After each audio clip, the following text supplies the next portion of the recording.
चलो बच्चों ये प्रश्न को देखते हैं। तो प्रश्न में देखा है कार्बन पेंसिल से लिखे गए एक हस्ताक्षर का भार 1 mg है। तो हस्ताक्षर में उपस्थित कार्बन परमाणु की संख्या क्या है? यहाँ 4 विकल्प दे रखा है, A, B, C तथा D। आइए मुख्य अवधारणा की चर्चा करते हैं। मुख्य अवधारणा, तो प्रश्न में क्या दे रखा है? कार्बन पेंसिल में लिखे हुए एक हस्ताक्षर का भार 1 mg है। तो हस्ताक्षर में उपस्थित कार्बन परमाणु की संख्या क्या होगी, ये हमें यहाँ पे पूछा गया है। तो यहाँ पे अगर हम देखें तो 1 mg, यहाँ पे हमें दे रखा है 1 mg बराबर, अगर हम देखें तो 1 mg बराबर हमारा होता है 0.001 ग्राम।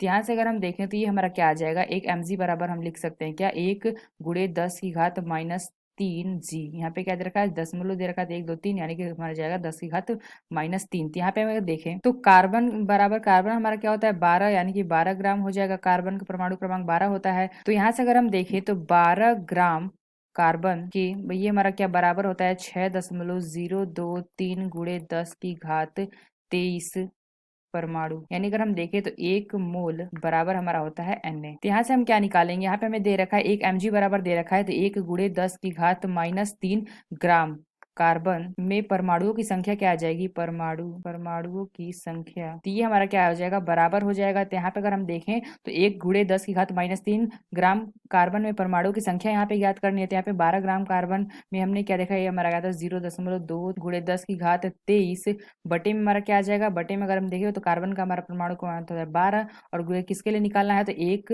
× 10⁻³ के लिए निकालना है। तो इसको यहाँ से हम हल करेंगे तो ये हमारा क्या आ जाएगा 6.23 × 10⁻20 बटे में हमारा क्या हो जाएगा 12। तो यहाँ से इसको हल करेंगे तो ये हमारा क्या आ जाएगा 0.502 × 10⁻20।